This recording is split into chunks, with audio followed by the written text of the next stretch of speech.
Welcome to the Ohio Bobcats Coaches Show with Jeff Bowles. I'm Justin Holbrook. Coach, it's good to have you back. Before we get to your team and the weekend review and talk about some things specifically about the Bobcats, it's impossible to talk about basketball without first talking about Kobe Bryant, what he meant to the game of basketball. What did he mean to basketball? What do you think he meant to basketball? I think, what a tragedy. Yeah. And 9 people lost their lives. And I think, the magnitude of Kobe, being involved, it wasn't just a national deal, it was global. Yeah. And, he had an impact on everybody from, politicians, college, NBA, Major League Baseball, NFL. And I think if you look at what he did for the game, he transcended the game and his work ethic, his will to win, his drive. And, when I grew up, it was Michael Jordan. Yeah. For my players and this generation, their Michael Jordan was Kobe Bryant. Yeah. And to have something, taken away from you like that, as drastic as it is, I think puts a lot of things in perspective, number one, and just a bad tragedy. Do you get a moment with the guys to talk to them about this and to put it in perspective when you're in the middle of MAC play? Yeah, definitely. We were watching film, and we had a little break in film, and one of our players went to check their phone and found out about it, and those guys were devastated. I mean, it hurt me. I had a pit in my stomach, and for the next few days, and you talk about the value of life and just appreciating everything and understanding that the grand scheme of things, wins and losses aren't that big a deal. Right. Be a productive citizen in life, do the right thing, be a good person. And, life's short.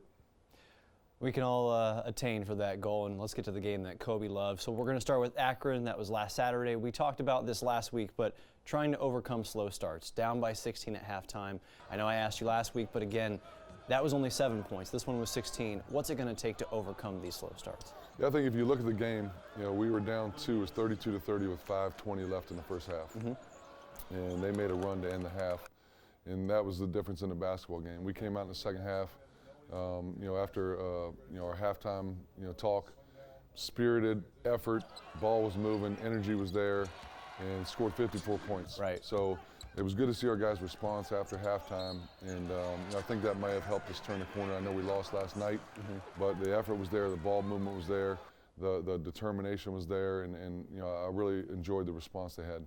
Do you think that was a make or break point in the season where the guys could either give up and say we're down by 16 or we can fight back? Because it seemed like to me that was a point where either the season's going to be left behind or they're going to try to fight for the season. Yeah, I told them in the locker room, hey, we're going to go one of two ways. We're going to get 32 pieced here, or we're going to come back and make this thing a game. Right. And our guys, they compete, they battle, they fight, and that's been constant all year long. They're great kids, they play hard, and it was great to see the response in that second half. With the effort level, the ball moving on offense, and we just came up short. Most of the time when you score 86 points and you shoot 55% from the field, you win the basketball game, especially in college. But then Akron scores 88, they shoot over 50% as well.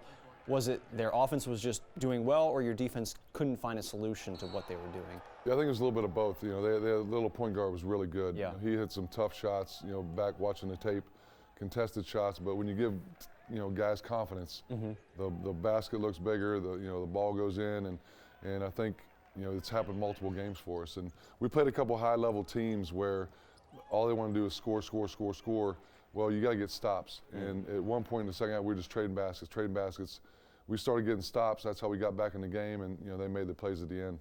And you guys are right there. A 2-point loss to the Zips last night. A 2-point loss to Northern Illinois.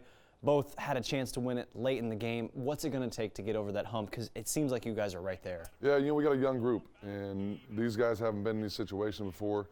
Our seniors, one transfer from Georgia Tech, didn't play a whole lot there.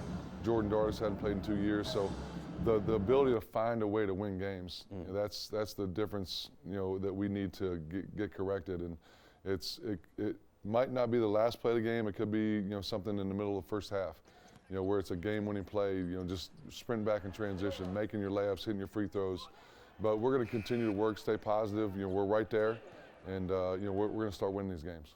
This was a fan question, but it seems like a good time to ask it. One of the questions was, how do you instill confidence in such a young group when you are losing these close games? Because it seems like maybe that's a part of it too, is just being a little more confident. Yeah, that's the tough thing when you lose these close games and understand that the value of a possession, how close you are. Yeah. But you're not seeing the benefits of your work that you're putting into it. And I think, number one, you got to stay positive. It's a long season. You're dealing with 18 to 22-year-olds. watch tape, do extra, work harder. And I think if you do those things, good things are going to happen.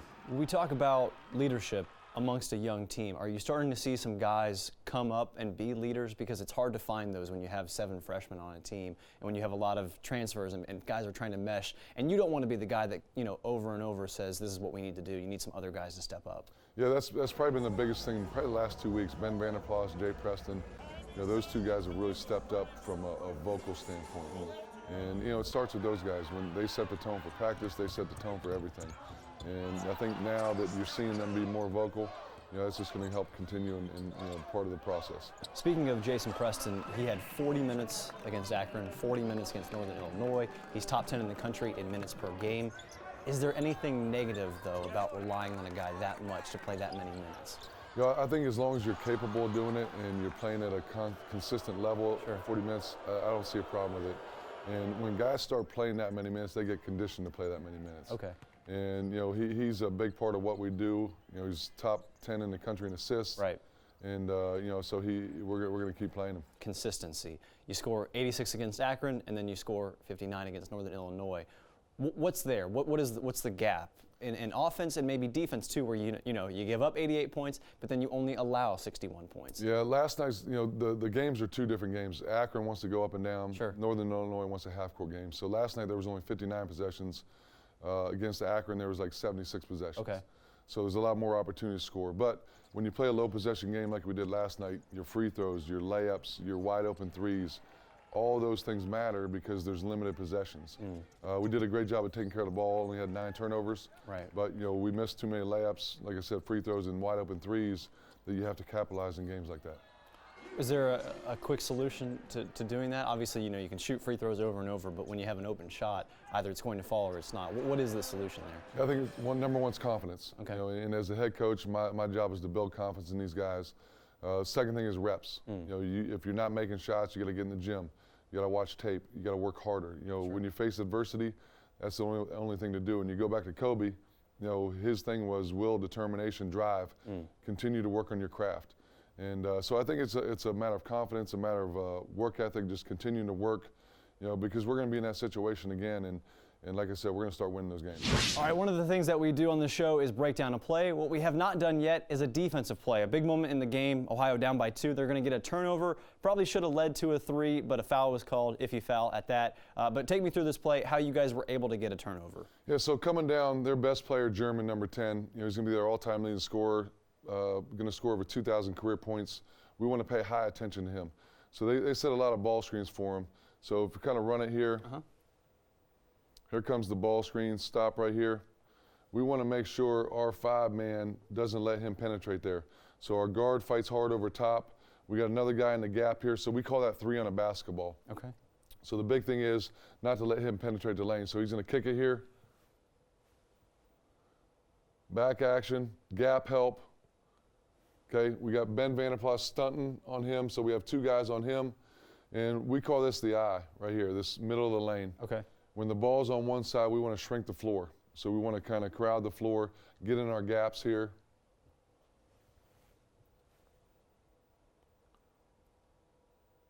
Okay, stop her right here. Okay, so now we have Sylvester come over. He drove the gap here, really good player. Ben Vanderplas was able to sink down. So we do a sink and fill situation. He's able to get his hand on the basketball to deflect, which caused the turnover, which was a big play for us. Now leads us into transition. And how much do you guys work on this where you got already someone out in the corner when Jason is? I know a foul was called, but it seems like it was pretty well done where you have someone that's already flashing out. Yeah, have someone right there. The big thing for us is spacing and transition. So JP, as you saw, kind of went down the floor, drove. We want him to jump stop right there, kick to a wide open 3, and obviously Ben Roderick was ready to shoot that. Okay. Kind of see the clip here again. Yep. So in Gap real help, time, swipe, you got Ben sink comes down by Ben. Okay. So here comes Jason Preston. Stop it right there. Okay. So now, ideally, we want him to jump stop. They're a heavy help team. Ben Roderick standing right there in the corner. Okay, he's probably got to deliver this a little bit earlier. Okay, if you run it. Yep. Like you said, 50-50 call. Big play in the game would have put us up by 1. But we want to get out in transition, like I said. limited possessions, the more transition points you can get, the better. And Coach, the second play that we're looking at, you guys are right now down by 7 minutes left in the game. And there's a few things that we didn't talk about last week that kind of stood out to me, especially is Jason Preston, usually up top with the ball. Right here, he's down low. We've got a lot of off-ball screens going on, so just walk me through all the different parts of this play. Yeah, so we kind of changed up our lineup. We went small ball here. So we're going to try to do a 4-out, 1-in and have our perimeter guys, perimeter guys spaced out right here. You know, London's in here, and then we're going to post up JP inside. So we're going to go 4-out, 1-in, post him up. You know, really good passer, try to get our shooter shots. So spacing, ball screen or movement, ball movement, player movement, screening actions. Just try to space the floor and create driving angles. You got a big guy on Ben Vanderplas. You know, obviously he's able to take him off the dribble, which he does in this clip. Right. So we got the ball moving. You got Jason posting up, tight curl there. Great shot fake by Ben to get him off bounce, create an open space to drive. And I thought our small ball package was really good. One of the things that stood out to me was that off-ball screen right there from Ben. Even though it didn't result in this guy streaking down the middle, it seemed like that was still able to open up something else. So how much do you guys work on something like that where Ben is up top giving someone else that path? Yeah, so when we go our 4-out, 1-in, and we did it second half in Akron. You know, our movement was better, ball movement, player movement. So you see him kind of set this screen right here. JD's going to curl here. You know, his guy's got to step over to help.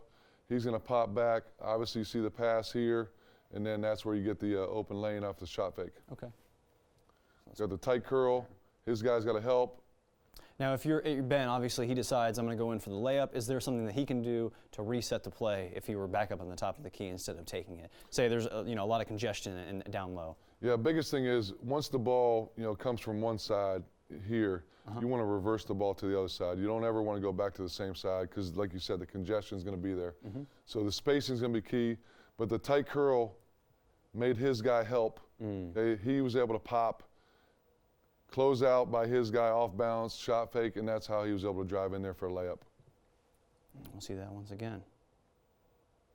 So how often, I guess, do you have a play where you got Jason down low as opposed to, the key ball handler? Because he obviously is as a point guard, but why do you try to offer those different looks in a game like that, especially late in the second half? Yeah, I think, something different. We were down 9 at one point, so we went small ball, posted him up. He's a great passer. He can post up. He can score in the post. And then we put shooters around him. So now you have to kind of pick your poison. You're going to double team him. He's going to kick out to a wide open 3. And we have some set plays that we post him up, but this is our motion offense, 4-out, 1-in. And we decided to put him in and let our other 4 guys roam. So, Coach, obviously coming up, you got Ball State. What are you focusing on, though, in practice the next few days to prepare for that game? Yeah, I think the biggest thing, we're off today. Our guys will go to class, get their treatment, probably, watch film if they want to. And then Thursday we'll come in, get after it. And I think the biggest thing is to continue to work on us.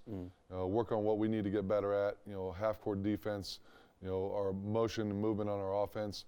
And then we'll go a little bit lighter on Friday, head up to Muncie, and it's an early tip on Saturday. And those guys, they are right there. Don't be surprised if this team turns it around and in a hurry. All right, Coach, thanks so much. That's the Ohio Bobcats Coaches Show with Jeff Bowles. We'll be right back here next week.